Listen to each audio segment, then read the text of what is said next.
This episode of the SwitchCast is produced by Dylan Hillis, the newest Switch Kaiser of the podcast.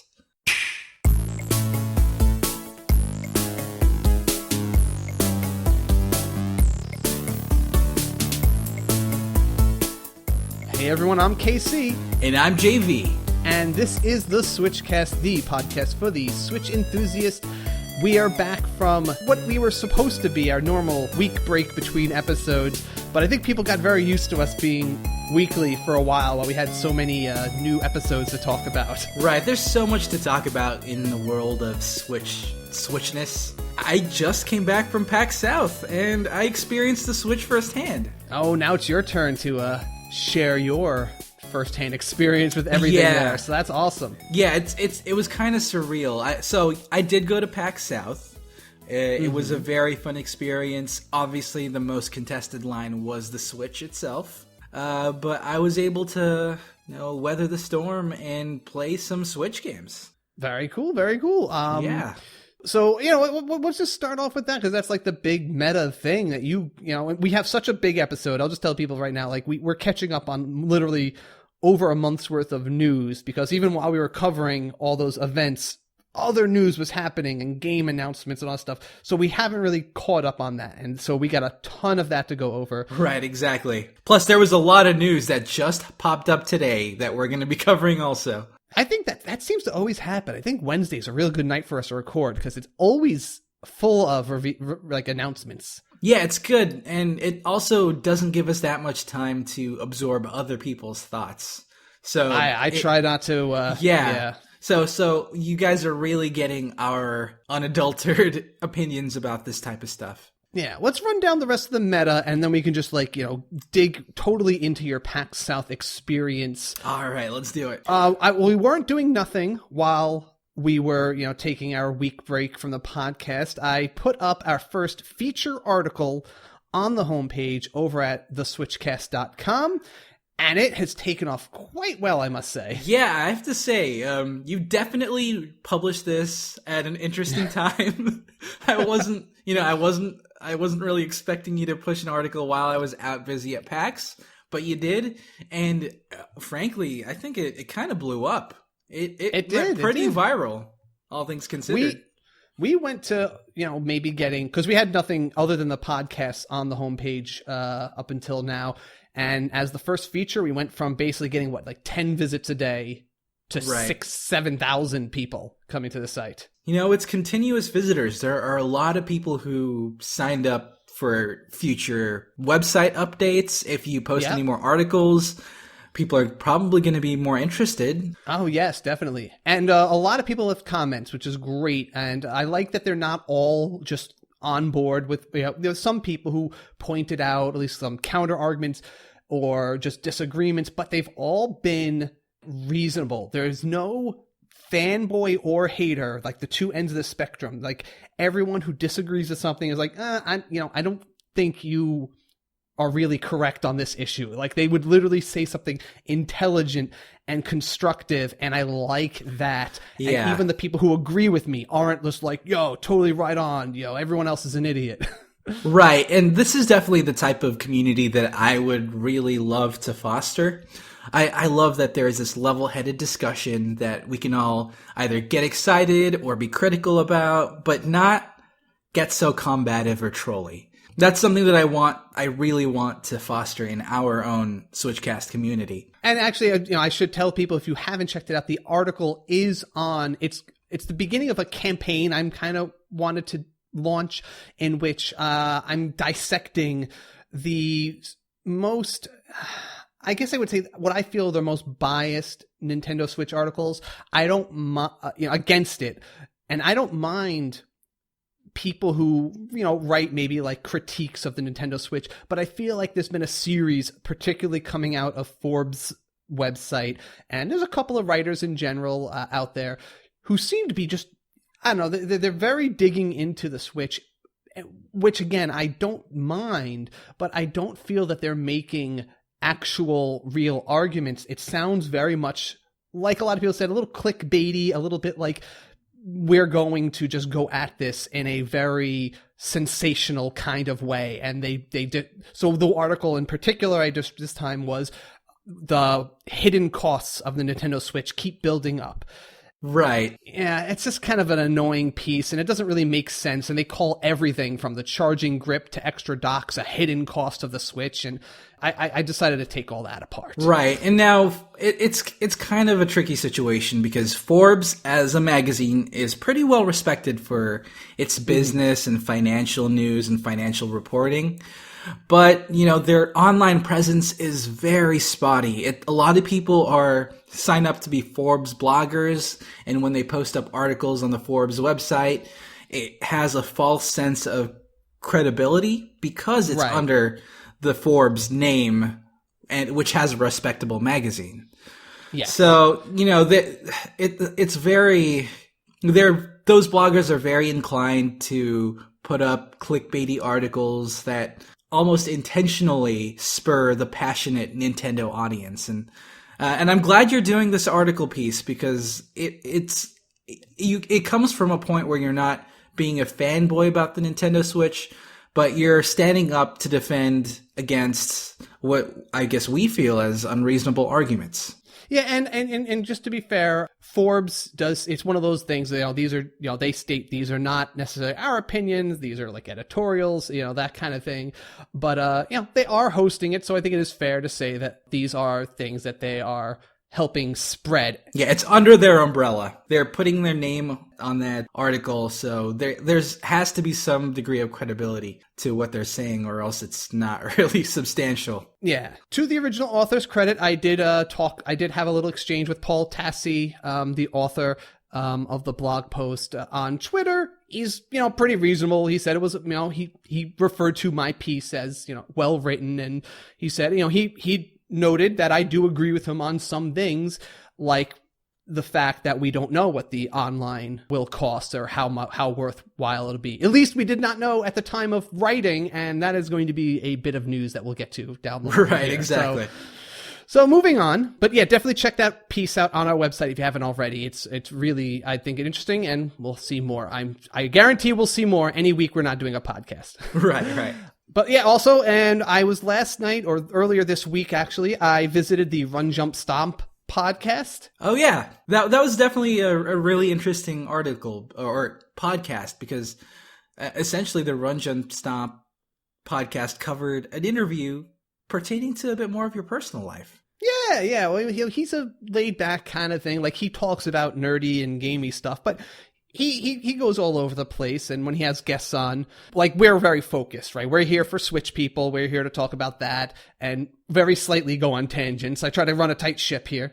Yeah, exactly, as much as possible. But on that podcast, he interviewed you about your personal life and about how we got to this place to the SwitchCast in the first place, and it was definitely interesting hearing you go over your history and all the podcasts you've done in the past, because I've almost kind of lived it with you in a big part of the way, and hearing it explained in an interview is a very surreal experience to me. It's funny because, like, you've been there, even if I didn't know who the heck you were. Like, you were just in the background back in our early podcasting days working with Joey on the website structure. So you were there, even though I had no idea who. You weren't even JV then. You had some other. No, I was just Justin. You were just Justin then. Yeah. So anyway, it's a good one. I'll link to that in the show notes if you want to hear more about me and just general stuff. Yeah, a bit. It's a pretty good talk. He has a good voice too, the Run Jump Stomp guy. Yeah, it's a much better podcasting voice than either of us, I think. I think so. Hey, people have told me you have a very good voice, though. People like your voice better than mine. I don't know about that. I think it's time. We've announced the winner for our Amazon gift card contest twice, and no one has taken it. But this time, I'm calling a third winner, and I've spun the dice. And this time, the winner we picked happens to be one of our people who've left a review.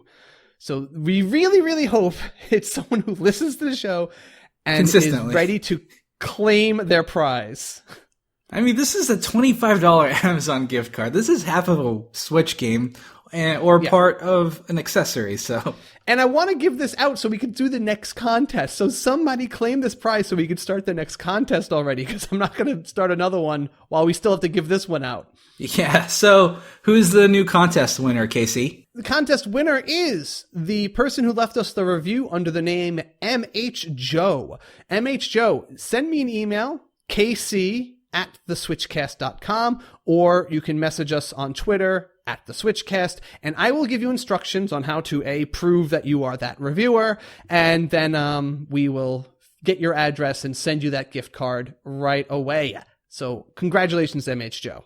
Congrats. All right, tell us now all about your PAX South adventures. The Switch is awesome.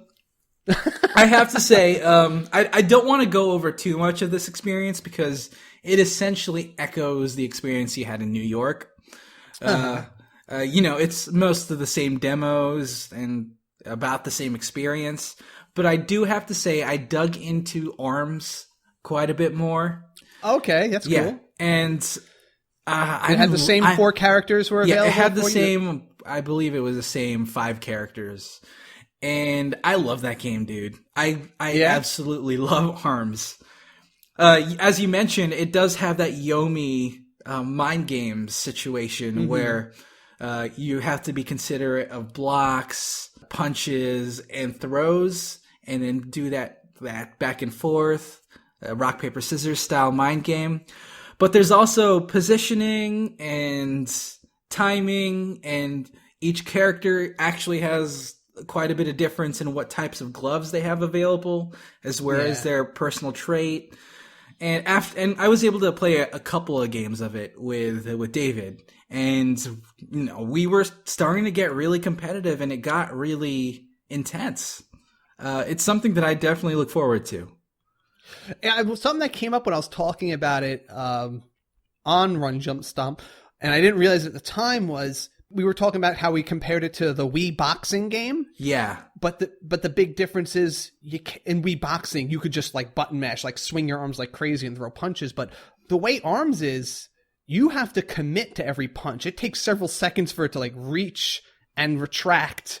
So you can't just flail about. Like if you throw a random punch is like just giving an opening to your opponent. Yeah, and once you get to a certain skill threshold in this game, I'm sure a person who has practiced quite a bit can beat someone who just throws random punches out there pretty consistently. Yeah, there's a lot of setting up of like traps that are like, if you don't know how to react to this like curve attack, you're going to walk right into a setup where you're just beat.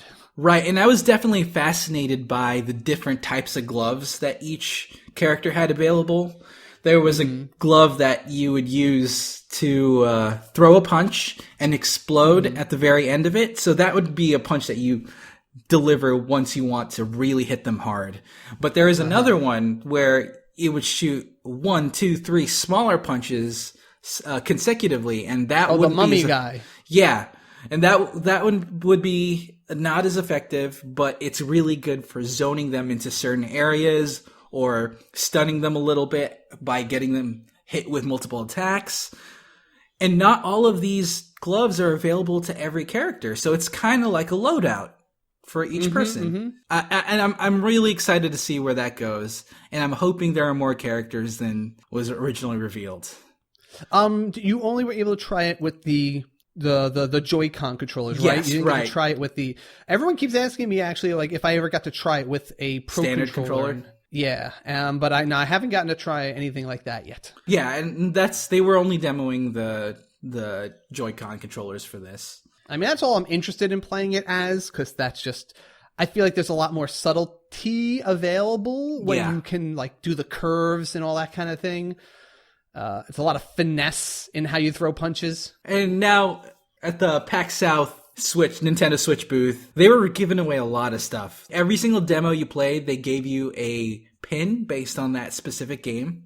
So I have ARMS pins, I have Splatoon 2 pins that I can give out to you guys. So that's I got so much Nintendo swag that we might be able to give away as prizes in the future. Oh, something for me to look out too. When I go to PAX East, I'll definitely see if I can grab some more of those to give out to peeps. Yeah, it was just a lot of fun. Now, there was one other game that I played pretty extensively, and that was Has Been Heroes. Did you get to try that one out, Casey? I did skip that one. I passed on Has Been Heroes. That was one I did not sit down with that one. It was kind of funny because Has Been Heroes was separate from everything else. It was its own booth. But people lined up to it because they also had Switches available to demo. Okay, so yeah. if the line for the Nintendo Switch proper was too big, then you can go line up for Has Been Heroes and try out the Switch there. I did that. I lined up for Has Been Heroes and got to play a game that wrecked me so hard. The game is so difficult, Casey. It's a roguelike, and roguelikes can be pretty difficult, but it was very... But it doesn't start out gently? No, it doesn't. Wow. There's a lot of mechanics to it. There's a lot of cooldown timing. There's a little bit of twitchiness, and the screen has so much going on that it's hard to keep track of everything. It does look like you're piloting a jet, managing all these different timers and the characters. And it was very difficult. I only really had about 10 minutes to play it, and by the end of the 10 minutes, I felt like I was finally starting to grasp how the game worked consistently. Okay. But it was a little rough in the beginning. I feel like once you get a hang of the controls and the mechanics of the game, it can be fun. But I can see how it can be a little frustrating if you don't know what you're getting yourself into. Now, what about... I'm assuming you did more than one run in the game then if you played it for 10 minutes, right? Well, it was more of you're doing one run, and if you die, that's it. So I was able to survive for about 10 minutes. Oh, okay. Because I was going to ask you, I'm interested what the replay feeling of it is, if they mix up the challenges or what kind of surprises someone who plays it over and over again might experience. Or I know there's some choices on like where you go on this map on the bottom there. The paths seem a little bit arbitrary. Like, I don't know if going up or going right makes any real difference to what monsters you're going to run into. Mm-hmm. You do get random spells in the beginning of your run through, so you'd have a different spell available.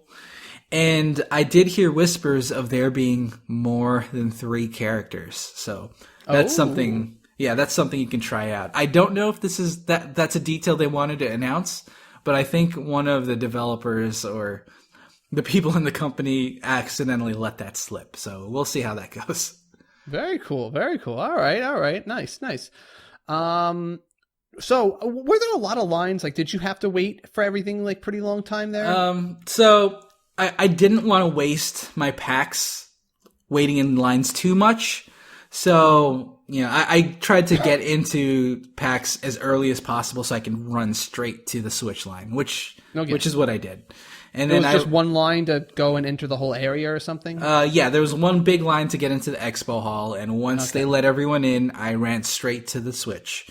Later on, I went to the Has Been Heroes line, and that took about 30 minutes, which is worth it. Oh, so every game had its own line. Okay. Has Been Heroes was a separate booth, so it had its own separate line. Oh, I see. Yeah, okay, I gotcha. Yeah, but in PAX South, you had one line for Zelda, one line for everything else, and then one line for Has Been Heroes. Okay, interesting. Oh, so did you get to play Zelda?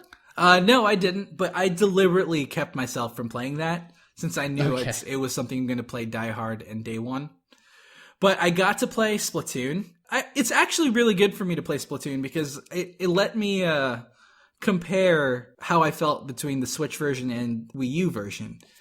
And to me, it honestly didn't feel that different. But that's not necessarily a bad thing. Mm-hmm. Yeah, and then I got to play Bomberman on the handheld mode, and I did notice that it was quite a bit heftier than I expected it to be.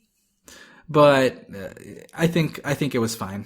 And so that's how that went. It feels heavier than I expected. Really? Okay. Yeah. I mean, you are a weak person. Let's keep in mind though, because No. I will also keep in mind, I'm always playing on the go. I always have my iPhone in my hands, hovering. I don't know how much you play with things in your arms. Right. I guess I have a Vita, the new Vita, which is lighter than the original one, and I do play with the 3DS, and it feels like if you add the weight of the new Vita and you add the weight of the 3DS together, that's the weight of the Switch. Wow. Okay. All right. I did not feel that way, but I don't think it's too heavy. I think it's hefty and solid, but it didn't feel too heavy to me. Hefty. Wimpy. Oh my gosh. Why did we do that? But because it was awesome, duh. So yeah, that was my PAX South experience. Everything else was pretty much what you covered, and it was a lot of fun, and I'm excited for this thing. Casey. What else did you do at PAX South? Anyway, was it mostly board game? It sounded like you had a very heavily board game lean. Yeah, so if you guys don't know, PAX East and PAX West now are very heavily video game based. PAX South is more heavily tabletop based. So I got a lot of tabletop gaming in, and I tried a lot of really interesting demos. Okay. Yeah, so that was a lot of fun. I still look at that Ars Alchemia board game every time I go by my gaming shop, and I'm like, I want to buy it, but no, don't. I gotta save all my money for like Switch games when they come out. Yeah, it's good. Ars Alchemia is good. It's a very solid worker placement game. It doesn't do anything spectacularly special, in my opinion. I hear you. Yeah, so it's one of those games that speaks to me. It does. It definitely speaks to some people, and I like how they were able to fit it into such a tight package. That's one of the things I like about it. I love that kind of thing. Yeah. All right, so why don't we move on to our news roundup, because we have so much to get covered in this. So, ready to move on? Yeah, let's do it. Let's go.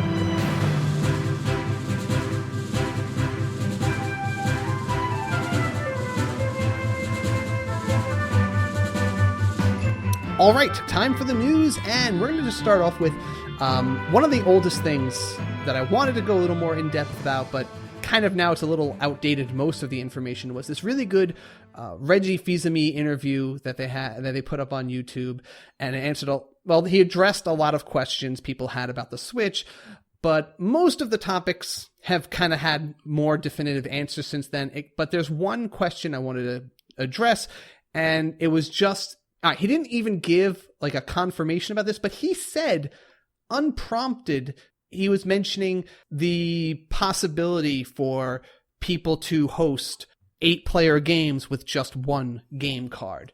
So you might be able to do like what the 3DS does, right? Where you can have certain modes at least of like Mario Kart, and then, 2 friends come over and all 3 of you can play a multiplayer game from that one card. And he started bringing that up. And he said, I can't confirm anything, but that's the kind of thing we'd like to do. Yeah, I feel like that answer hints at the technology existing, but the functionality not necessarily in place with the new games coming out soon. Right. Yeah. Like, that's the kind of thing that, like, look, we're only 30 days away from this. Do you believe that? Yeah. Oh, yeah. That's insane. So, like, they can't be holding too much more. Like, that's something really big that I feel like they would have to have told us about at this point, somewhere in that presentation. But it's something I'm very excited about, and it's something that more and more people say, there's rumors about, but I feel like we'll probably see it maybe down the line, but not on release. Or maybe it might be for Mario Kart, since that's not a release title. Yeah, well, I definitely feel like it's a feature that's possible on the Switch, but not something that the currently announced games will include. I think the currently announced games might have it. See, some of the games that might come out a few months from now, it might be worth saving that as a very headline-grabbing feature.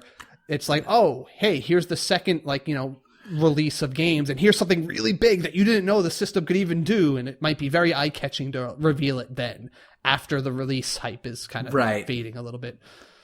But yeah, that makes sense. We'll see how that goes, but I think it's probably feasible that something like this will happen. Reggie Feas-ible? Reggie Feas-ible. Reggie Feas-ible? I don't know. That's bad. That's a very bad stretch. It's okay. Okay, so the big thing this week, though, was we finally got some more information digging into the online service that has been the biggest question mark hovering over all the Switch ever since we heard that it will have a paid subscription service when they mentioned that in the Revelation event. Yeah, this is definitely a very contentious topic for the Switch, especially considering we didn't know the price until just recently. Right, yeah. Why don't we talk about that first, I guess? Yeah, so let's go for it. Apparently, the price is rumored to be about 2,000 to 3,000 yen, which in dollars is about $1,750 to $2,650 Per year. per year, which is almost more than half of Xbox Live and PlayStation Plus. Yeah, that's a very big difference and something that could really bring back a lot of people who are on the fence about this whole thing. I mean, $20 a year, that comes out to somewhere, between $2 and $3 a month. Yeah. And I know, even with the article that you posted, the online service was the biggest question mark. And it was the point that people would consider as kind of a hidden fee. But considering how inexpensive the cost of this service might be, I think people's expectations can be tempered a little bit. Right. So this has honestly been, anytime I've talked to people, even people who've reserved the Switch, they were very, very skeptical. wary, if not even just skeptical, like flat out angry and confused. They were, I don't know, people felt, the way they sounded, I would almost say betrayed. Like, they were like, I don't get it. Why do they have to do a pay service? Like, that's not what Nintendo does. And why do they have to put the, going into the next little bit, why do they have to put the chat on the phone? And that doesn't make any sense. And just railing on everything about it. I don't know. It's been a very sensitive topic for. Well, to be fair, the Nintendo players have never had to pay for online multiplayer before. That is correct. We've lived under very restricted online features before. We had to use friend codes, and just recently, usernames have been more okay. And now seeing Nintendo embrace a bit more of a modern lobby system seems to be new ground for Nintendo fans. Yeah, so I really still think we need more information on that app and what it will do. I suspect there's probably going to be some online direct coming up in the near future where they'll maybe tell us in depth about this online stuff, or maybe they'll just wait till the release. So you're going to be getting about, I forget, 3-6 months of the free online. So maybe they don't have to tell us everything since it'll be free for the first month. But I feel like before the release, they really got to tell people what that's going to be all about. Now, considering the fact that Mario Kart 8 Deluxe comes out in April, and the app is supposed to come out sometime during the summer, it seems like there's going to be built-in online multiplayer functionality before this app is even released. Yeah, they someone noticed, especially specifically in the Street Fighter game, they noticed that the game itself had a online matchmaking menu, and then obviously no one has the app yet. So that is where people have been picking up that, yes, the app isn't the only way to do everything. It's part of the package. It might be one that's convenient. Like I said, like it'd be great to just be able to browse on your phone and say like, oh, is there anyone playing right now? Yes. Okay, let me turn on my Switch, rather than having to turn on your Switch, go to the menu, see if your friends are fighting, and then say, no, they're all at work, turn it off. It was very convenient just to flip onto the app on your phone and then turn on your Switch if there is a game you want to play. Right. And that's definitely a really interesting switch in mindset for online multiplayer. A lot of times when you're playing a game, you have to boot up the console and then check if anyone's playing, which is, another convenience factor. It's a convenience. It's a time-saving factor. And like I tell people, you're not going to be turning on your Switch all the time to see who's playing. I like when I play Vainglory, every time you logged on, it gave me an alert, and I could say, oh, I want to now play Vainglory because JV is playing. And that is, I only care about playing with friends. I don't care about playing with strangers that much. Right. And that really just makes that more applicable. Right. Now, I do want to put the caveat out there. The PS4, the PlayStation Network, and Xbox Live does have their own apps that let you peer into to see your friends list to see what people are playing. But this new app seems like you're able to set up lobbies and do matchmaking directly from the app itself, which is not something you could do in the other games, in the other apps, I believe. Yeah. I wonder how many other features are going to be like handled either or. I mean, the other thing that some people were very upset with was the whole voice chat thing and making the lobbies. And again, I felt it was a thing that was very easy and very convenient. But, you know, I do know some friends who have flip phones, and I guess they're the ones who are going to probably be the most annoyed with it just being on an app. But right, I'm fairly sure you'll be able to do all the important functions without a smartphone. Yeah, without it. Yeah, we definitely need more information, even more information than we have now. And we do need more, but just having the price is huge. Yeah, and it seems like the fact that they're going with about a $20, $30 price range means we can't really expect it to meet the level of PlayStation Plus or Xbox Live. Right. And you know what? I don't necessarily want it to, because I would rather people who are buying the Switch are probably more inclined to be looking for the budget service. I just pay enough that I get all the good functionality. It's reliable. It's easy. I don't need necessarily the $5 a month bells and whistles. Right. And you know me, I'm the type of person that loves all of the bells and whistles. Yep. But but I really think the most important new feature that they're bringing to the Switch is voice chat. And that's what excites me the most here. Just to list a relevant poll, we did have a weekend poll regarding how much people are comfortable paying for a robust Switch online service. And a whopping 44% of you out of 538 votes, the most responses we've ever gotten on one of these, 44% of you said you were willing and comfortable with $5 or more per month. 28% wanted around $3 to $4, and only 13% were like, no, $1 or $2, that's as far as I will go.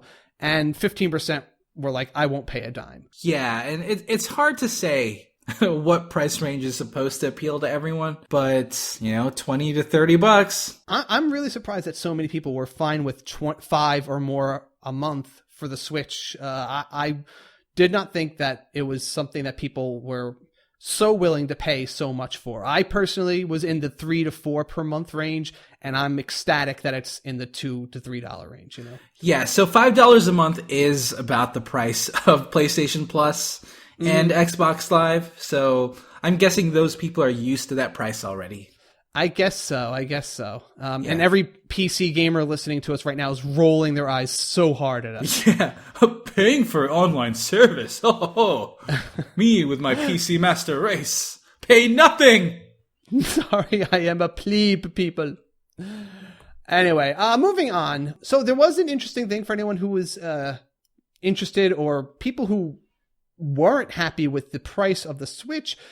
IGN released a list of all the prices of every console ever released and its inflation-based price based on, what it would cost today.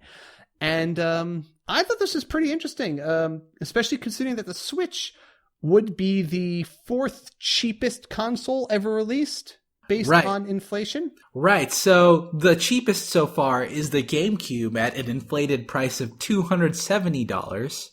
Which it makes me feel all the little bit less awesome about that being the system I got for free with my bottle caps. Bottle caps? That was a thing back then? Well, no, it was the Snapple had the thing where you could send in X Snapple caps for certain rewards. And I hoarded them. Back then I was working as a garbage man, every recycling day, I took hundreds of bottle caps from recycling bags and got that free GameCube. And actually, what was the final seal of the deal was we had a huge blackout in the city in New York. It was a summertime and whatever. We had a big blackout. People had to leave Manhattan walking over the bridge. Two of my friends who had to walk across the Brooklyn Bridge, they must have been on opposite sides because both of them were like, oh, hey, Casey wanted Snapple caps. And people, because it was hot and people were thirsty, they were drinking Snapple and just leaving their bottles or throwing bottle caps. They both collected hundreds of bottle caps on the walk across the Brooklyn Bridge.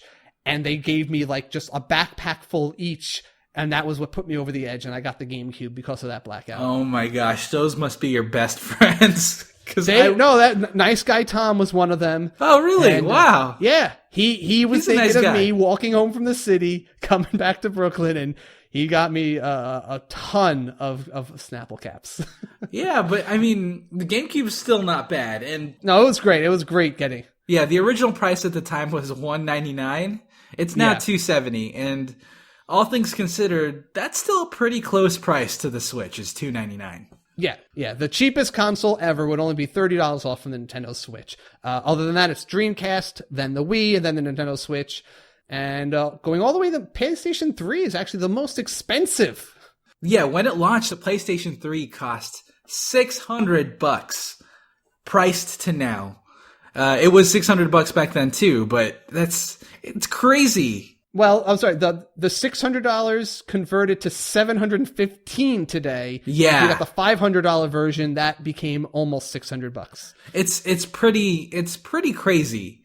I'm sure people complained back then with the PS3 costing so much, but geez, you take for granted how inexpensive these things are in comparison.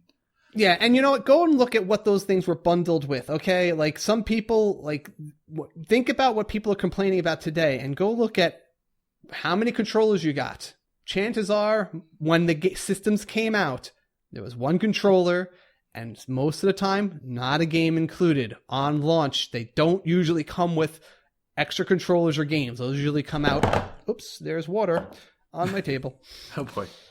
Let me go get a tissue. Go for it. Yeah, that's fine. I'm going to leave a link to that price list if anyone wants to go and check out, and compare all the generations of different systems and how much they were worth then and now. Yeah, it's definitely interesting to put things into perspective. It's very good info. We had an interesting, a little bit of an interview with good old Sakurai. What's his first name? Masahiro Sakurai. Yes. I think it was during a Famitsu interview. It was just kind of an interesting read. Some people over at Source Gaming did a fan translation, so some of this might not be totally accurate, but I just thought it was interesting to get a master legend game developer like his opinion on it. And he had a couple of points. He had, first off, the three things that were his biggest reactions, because he found out about it the same as we did. He said that people think of me as like a Nintendo exclusive insider worker, but yeah, right. He's like, no, I found out everything as you guys did. And he was surprised about it was coming out so soon. He was like, wow, I have no idea. It was like, it's like right here. I've never seen a game system that was the release date so close to its formal reveal. It's cheap, he said. I think that this price, when you consider that Switch has a capacitive LCD touchscreen and comes with a dock, an adapter, various cables, and more, it's very reasonable. The controllers had a lot of transmitters and receivers, which makes them expensive, but the Switch comes with two. I mean, yeah, basically. Yep. That's one of the things I mentioned in the article. Like, people are like, oh, you're going to have to buy an extra controller. Well, everyone makes you buy an extra controller. This is the only system that you technically could be fine with one and splitting it. Yeah. Yeah. And then he goes in region free. Switch is not region locked, meaning play foreign games. And someone who likes to play a lot of games from other regions, I'm very pleased. Of course, there may be some specific games that institute their own region locking. Yeah, now he actually went over a very specific point that I found fascinating and exciting. So within this article, Sakurai mentions that Nintendo has needed to separate their development teams across two platforms, a handheld division and a home console division. Now that the split doesn't need to happen, we can expect a big increase in Nintendo's development power. And that's incredibly exciting to me. In the development side of things, they're going to have so much more manpower to really improve their product and maybe pump out games even faster. I mean, that's definitely true, especially when you think about how they've decided to end Wii production already, and they're not juggling between Wii U, Switch, and 3DS. Wii U production, that's gone, and that's probably going to be, phased out with anything else that already we've seen so many game developers say, like, all right, we're not making the Wii U version. We're just going to focus on the Switch. And I'm sure Nintendo themselves are putting a lot more power into Switch people than anything, really related to Wii U. I'm sure they're not abandoning it, but they're really going to be focusing on this. And that's going to be very strong because you know what do people want more than first party Nintendo games on a console? There's nothing else that people really want that much. Right. This is definitely a big deal. It's one of those behind the scenes changes that people don't necessarily notice or pay mind to, but can be really impactful in how much a company can produce and how much a company can improve their product. This is a big deal to me, in my opinion. I think it's something I did not think about, and I'm actually, that's why I was very interested to read Sakurai's insight into it. That was pretty enlightening. Yeah, exactly. And it's definitely interesting going forward to see how all this development power is going to be used and put into place. Yeah. Did you see the new Super Bowl commercial for the Switch? I actually did. I saw it when it was first posted, and I was surprised at how solid it is. Now, there's the 30-minute Legend of Zelda commercial that they're going to actually push out in the Super Bowl, which is cool. Which is 30-minute? 30-second. I was going to say that's a whole halftime right there. A full 30-minute Nintendo Switch presentation at the Super Bowl. That would be cool, but no, that actually 30 would seconds. Be pretty cool if they had a 30-minute, just here's some dude playing Zelda. Watch it. Bam! We're dropping all of our development money on this marketing tactic. Let's see if it works. There was a 30-second Legend of Zelda commercial, and it was pretty good. It showed off Zelda. It showed off how amazing, how grand and spectacular the game looks, and it showed a brief moment of switching the type of gameplay. So it quickly summarized what the Switch can do in a 30-second little snippet. I dug that at the end. I think we have what might be their official tagline for the system. Oh, yeah. Where they said, switch and play.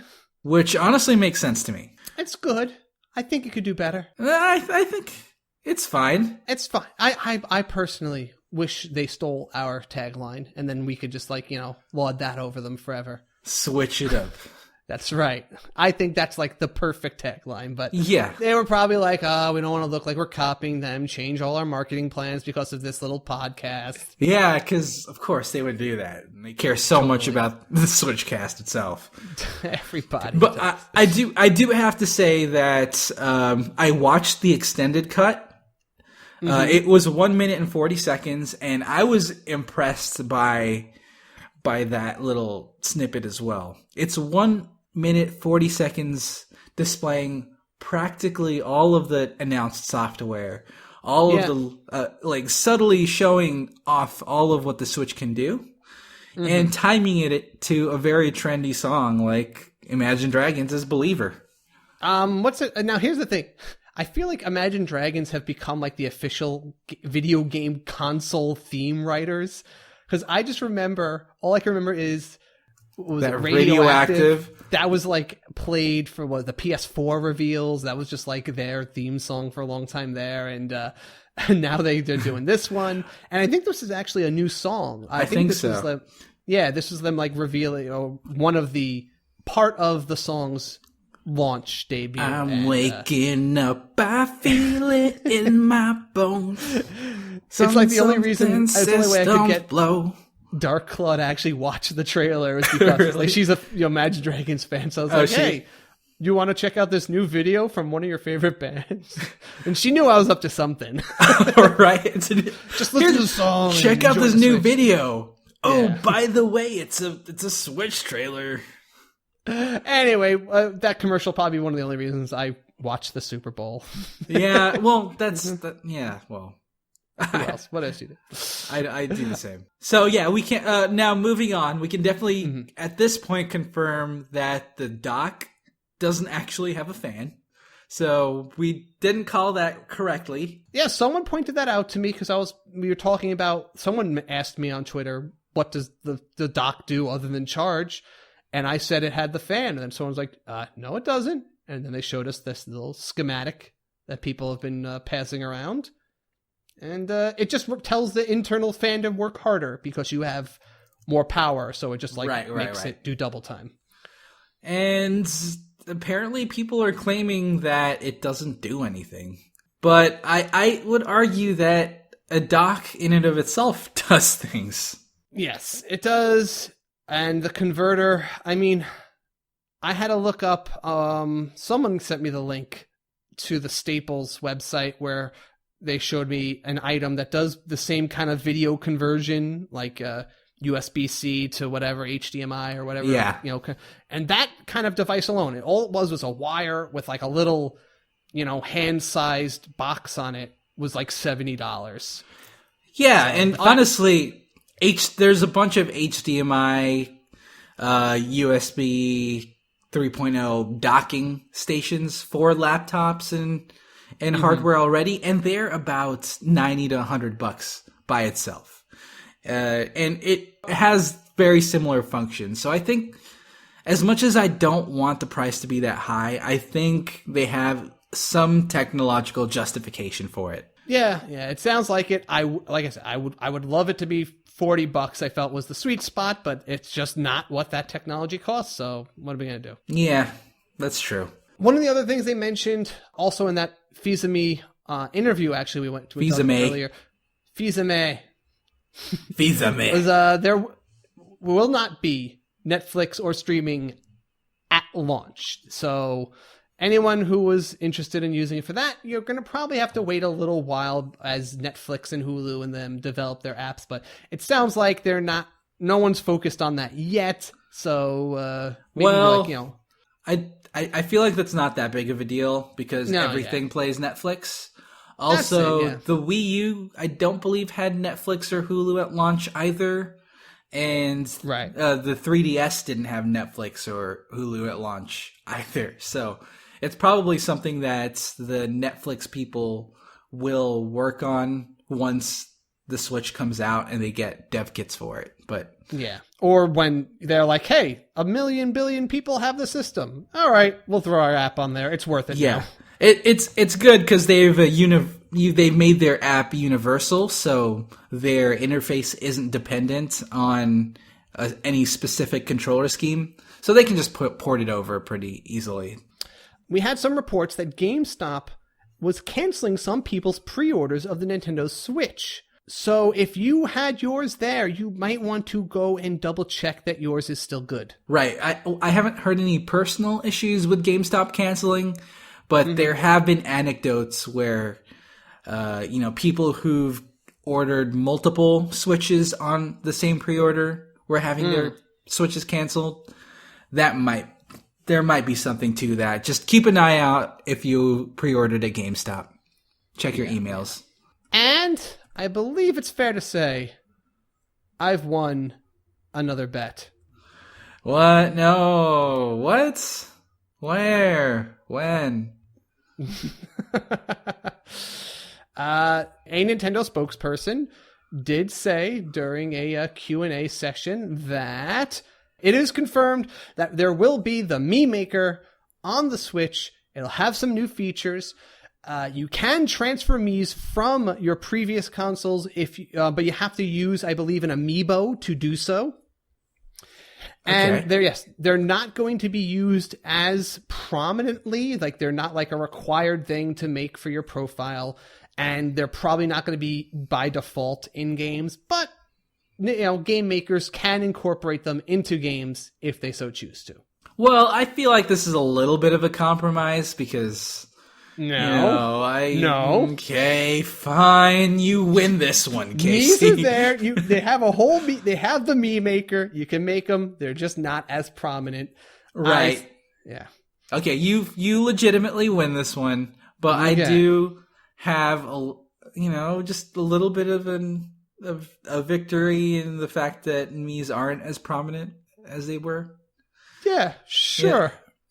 Yeah. Okay, sure. So you technically win this bet. Technically, I literally won. They're there. They're in there. You just focus on your next bet you're going to make with me. Okay. And so one of the reasons I was hoping that we wouldn't find out the price of the online, only because I wanted to do an over-under with you as a good bet. I was going to say, do you think it'll be over under $3 a month? I could tell you right now, I would have bet more than $30 a year. Okay. I was going to say, more or less than $3 a month. Okay, at $30 a year, you would, yeah. So, I missed another possible point. All right, I'll get you next time, Casey. We'll see how soon we can make our next one. But all right, let's see. That'll wrap up the news here. We're going to move into the new and upcoming and just run down all the new titles that we heard. Let's go for it. And honestly, there's a lot to talk about, or there's at least a lot to mention. Yes, right. We'll just run down these. Oceanhorn, that is basically a Zelda-inspired RPG. It was on iOS. It was a great iOS game, very big there.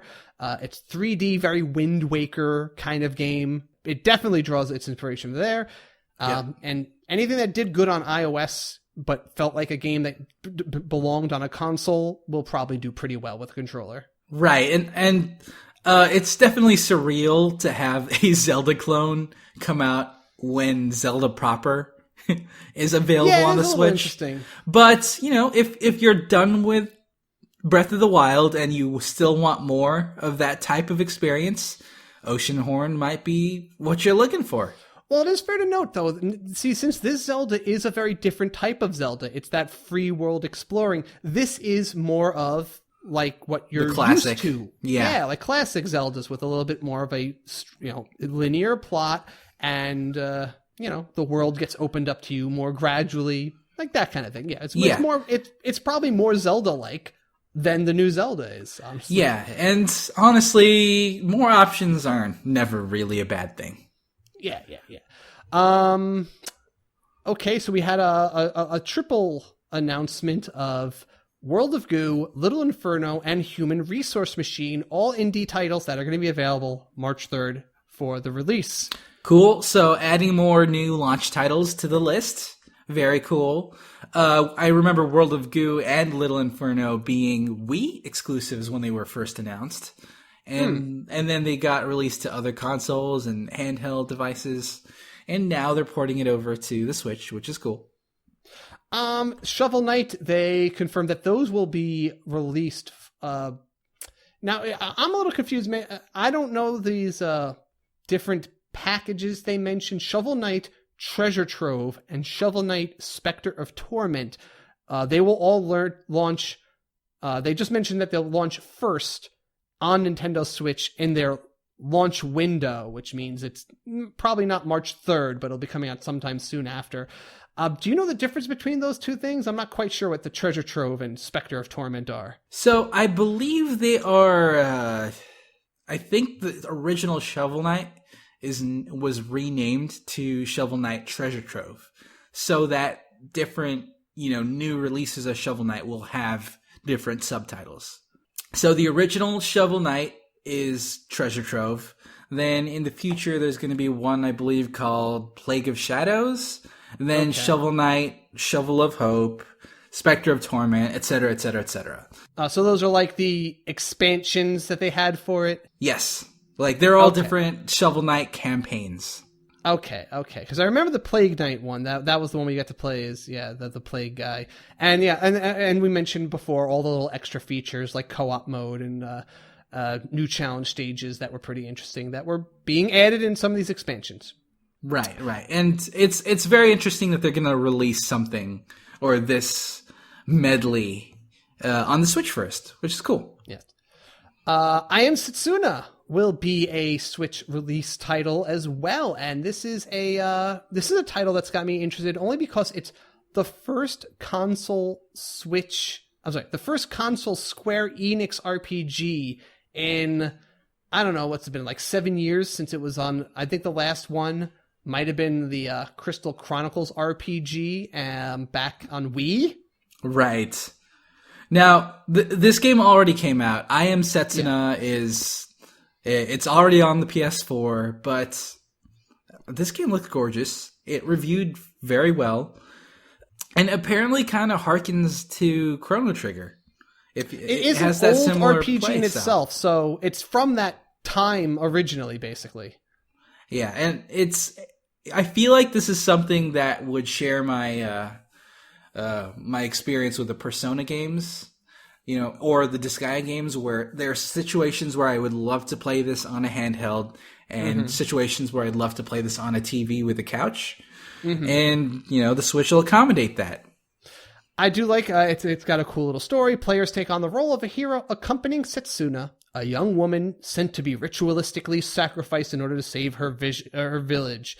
And it's the first game from Tokyo RPG Factory, which was founded by Square Enix to revitalize classic JRPGs on modern consoles. So if this does pretty well here and catches on, we will possibly see these guys, RPG Factory, bringing more of these kind of lost treasures, games that maybe like we've never seen in the West that just kind of went in under the radar here and brought into modern console updates, which is, I always like it when companies focus on something like that. Right. And, the fact that Square Enix and are publishing and developing this type of game is really reassuring. I Am Setsuna is very it harkens back to that old 16-bit era, and I think Square Enix is realizing how much potential that type of game still has. Anything you want to announce? Well, Bomberman R got a price drop to $50, which is good.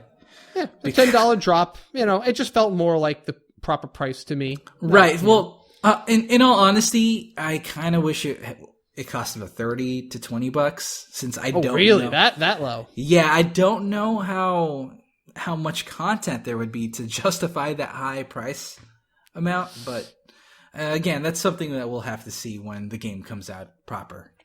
Fire Emblem Warriors, I think we mentioned that in one of the previous episodes, which will be coming out in fall.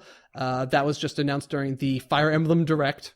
Right, and we don't know that much about it except for the fact that Chrom is in it.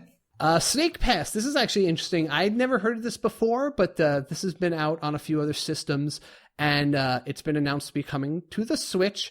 And this is a cool little, like a physics puzzler where you're this snake, and you have to kind of twist and climb your way up different obstacles to reach a little, fruit and other items. And it's a very pretty little game, and it has some cool... I don't even know how this game controls. It just... You have to find ways to bend your snake and slither your way across all these different obstacles, and it looks pretty cool. Yeah, it's definitely something to keep an eye out for. Lego Worlds, we got to see some of that. Some people are excited about that. I like the Lego games, so and they've always been pretty quality recently. Lego Worlds is a little different than the usual ones. I think this is almost like a Minecraft-y kind of exploration. Oh, right, game. Gotcha.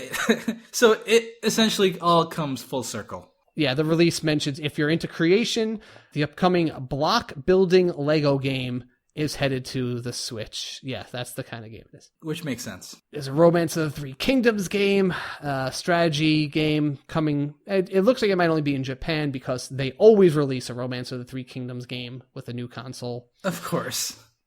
We got confirmation. Apparently, while Suda51 was on stage at the Switch reveal event, it sounded like he just kind of panicked under the lights and didn't say everything he wanted to say, or he just got a little flustered from everything. And he just wanted to make it clear that the game they're working on is a No More Heroes game, and it will be a original game, not a port of some other title that's like been out before. Right. And he did not want to be explicit about it being No More Heroes 3. Yes. So maybe it's a reboot of the franchise. It might be a sequel, but we don't know. Maybe a spin-off story. Right. It could be a spin-off story, but we'll see.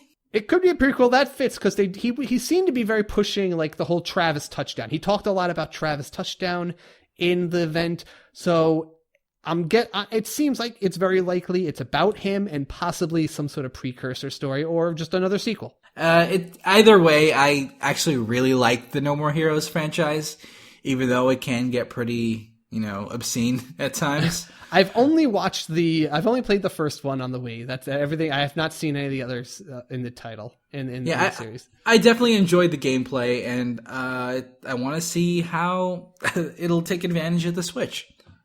And finally, Vertex Pop announced a game called Graceful Explosion Machine, like that title, and it's just one of those. It's a obviously a little indie title, but it's a fun looking, kind of one of those asteroids type games where you're flying around a little spaceship, rotating in 180 degrees, shooting stuff, getting crazy weapons, and looks pretty cool. And right, yeah. I know Reggie Feas-ible explicitly said that he wanted to pace the first-party Nintendo releases better. So they want there to be a more steady cadence of quality Nintendo releases throughout the year. And now indie games like Graceful Explosion Machine would be around to fill in the gaps between those big games. Yeah, I think that's a fair to say. Like, these are the kind of games that carry you through. Don't feel like I'm not the kind of guy who buys like every title. Like, there's some people who just buy 100 games, they sit in cellophane and you never play them. I don't buy a lot of main titles, but I do like to buy like a big title and then just kind of like relax with a small title here and there and, just kind of kill time until the next thing. I rent a lot because I have to talk about them for the show. But if I wasn't doing the show, I would buy like 3 games a year tops and just play some indie games, little simple games as I can to, fill in those gaps. Right, and I'm the one that buys everything. Right, you are that too. But do you beat them all, or do you have them in cellophane? That's the real thing. At the end of the year, how many games do you still have right now that have never been opened? They've all been opened. I can't say if I've beat them all, but it's mostly due to preference as opposed to actually not a disinterest. Like you played it and you were like, this game's just not as worth beating as I thought. Yes, like that. Yeah. As opposed to that's reasonable. Not like people I know who just buy a game because it's out and like I just want to say I bought it day one, and then never they're still playing. Yeah, they never touch it because they keep they buy more than they can play. Right. In my case, if I buy it, I intend to play it, and if I finish it, it's based on whether I'm enjoying it or not. I get you. Yeah. All right. Well, that was some good stuff. I think we got all the important stuff. I definitely had to skip a few minor things, but it feels good to finally be up to date with everything. And I hope nothing huge is announced like an hour after this podcast. I wouldn't be surprised. It's happened before, Casey. Yeah. All right, let's dive in. Let's answer some questions from the community and go into the community pulse.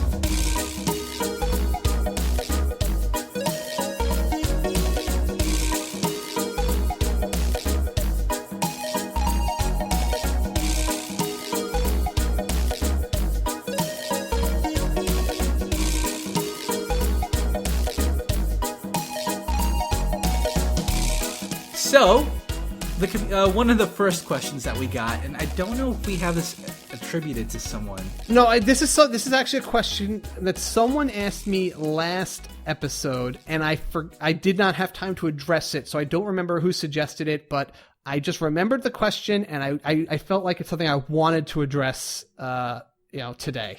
Okay, let's do it. All right, so someone asked, Did Nintendo miss the boat by not making the Switch backwards compatible?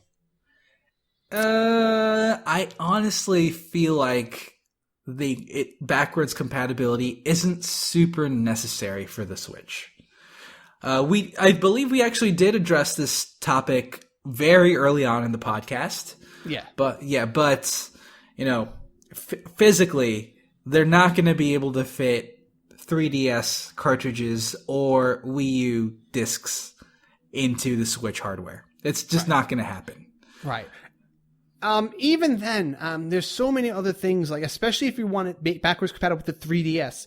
That screen, that double screen use of it, you're going to have to redesign the system so much just to accommodate that double screen play and having, what are you going to turn the Switch sideways? And then you have like a little fake divider between the bottom and the top. And it's just going to look weird. I really don't see a easy way to convert a 3DS game to another console that would make sense. And even with bringing Wii U games forward, it still has that second screen problem. Mm-hmm. So I don't think backwards compatibility is really a priority for them. Plus, it's almost backwards compatible with the Wii U, since so many of the Wii U games are just coming out for it flat out. It's practically backwards compatible. Yeah. Except, you have to buy the game again. You have to buy the game again, and they have to rework the controls for the new scheme. But ultimately, the only backwards compatibility you can expect would be the Virtual Console, and that's something you have to purchase again. Right. They would have to make the system more expensive to accommodate those things, and they're just not going for that kind of experience. Yeah. They want to reach a certain price threshold that would be more accessible to as many people as possible. All right, next question. So by Raspy Jesse RBX, how do you think Nintendo will get into VR? Headset or Switch sets? I don't know if they're going to invest that much in VR. But if they are, I feel like it's going to be a Switch dock for your face. You would put the Switch tablet onto a Google Cardboard-like system and place it on your face, and that would be the VR system itself. I'm 50-50 on this one. I mean, I guess the Switch is a good size for that, and just making a cheap device like that, like a piece of plastic that wraps to your head, doesn't really have any new moving parts, is kind of their way of efficiently creating a highly technical experience. So I'd have to lean towards that. That's just the way they do things.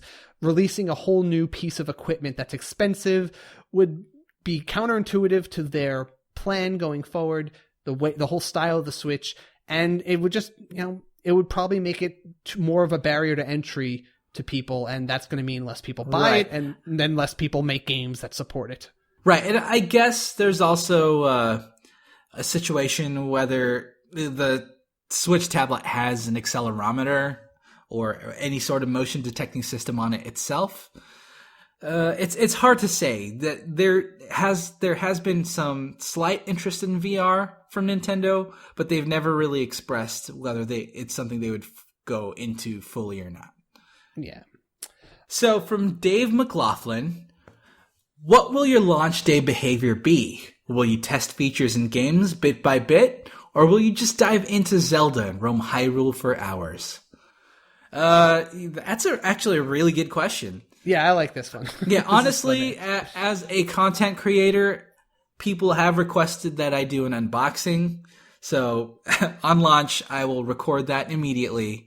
Once I actually turn on the Switch, I will probably start testing out the features and look into the menus and everything.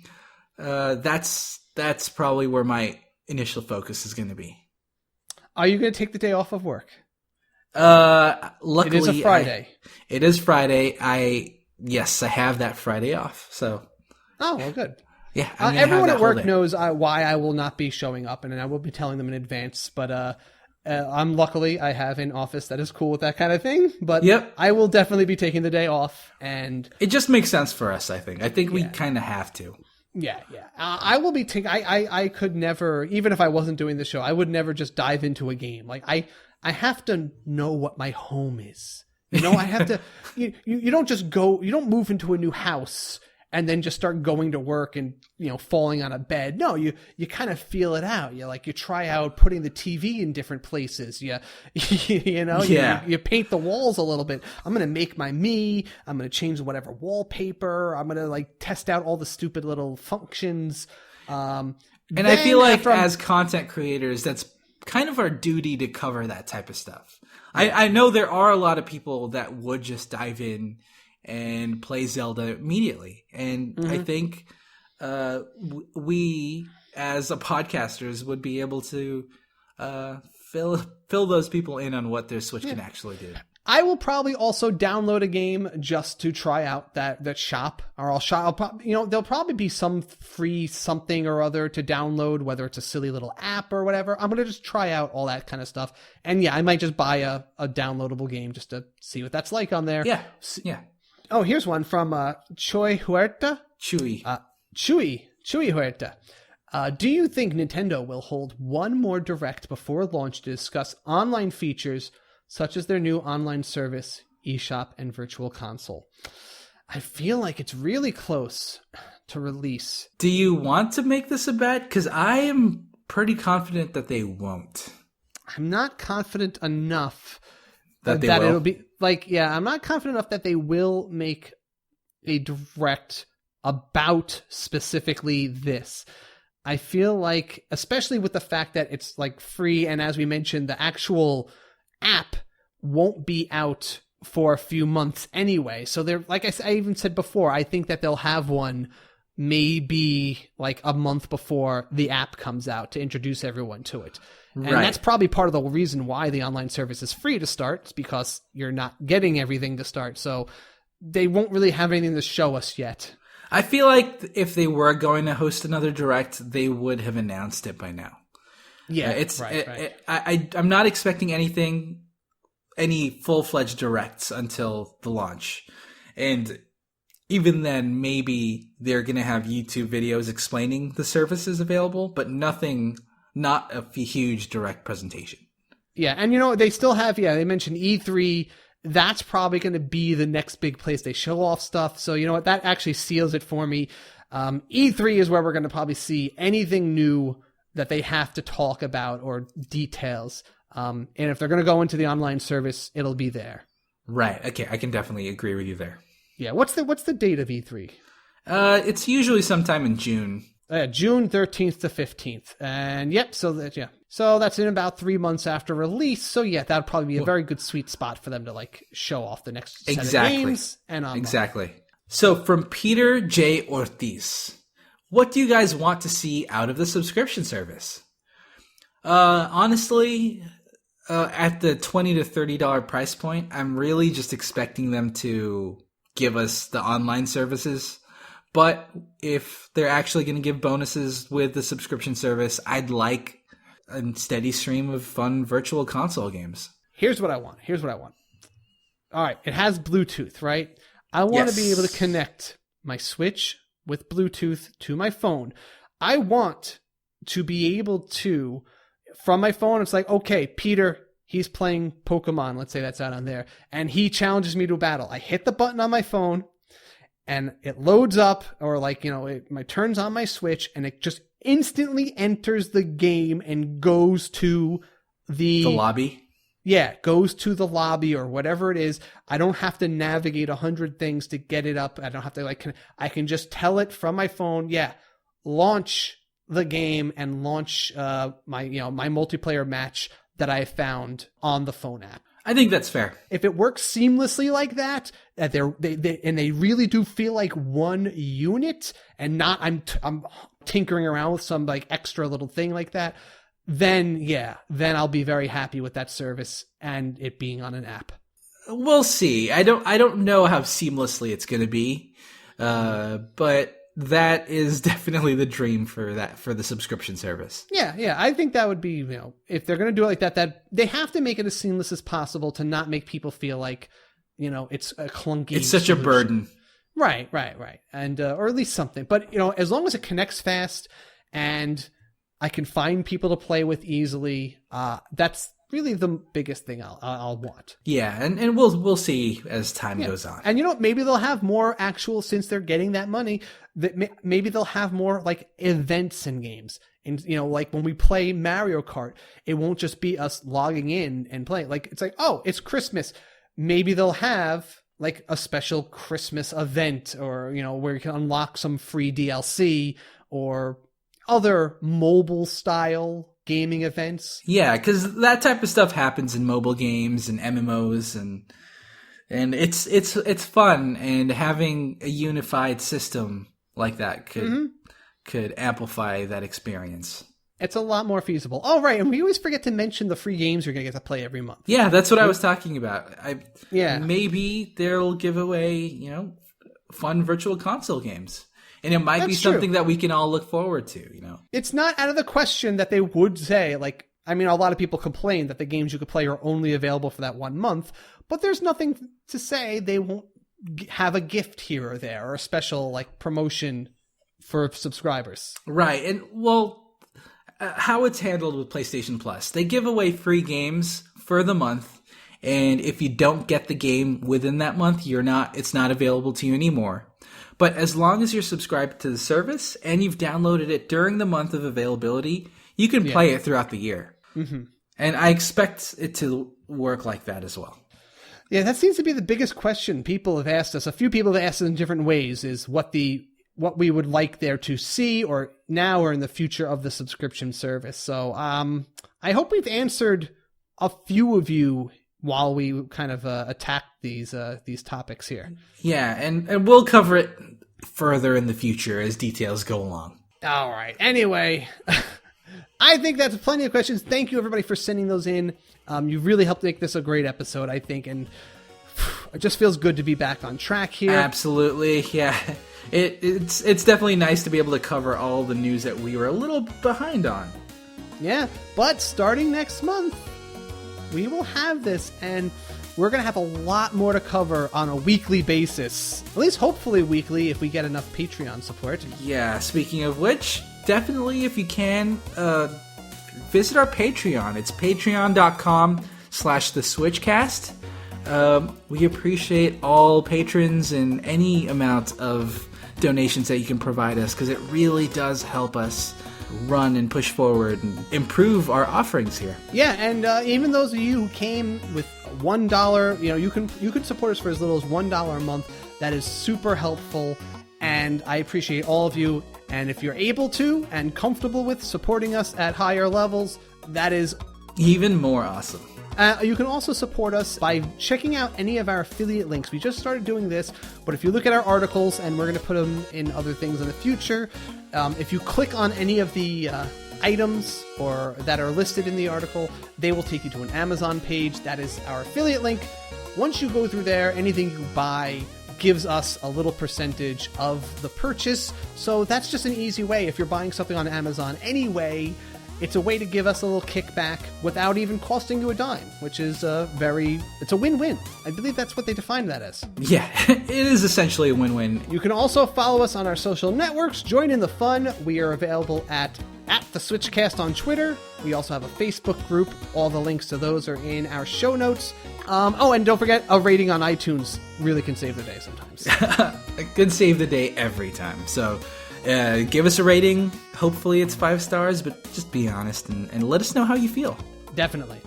And until next time, switch it up.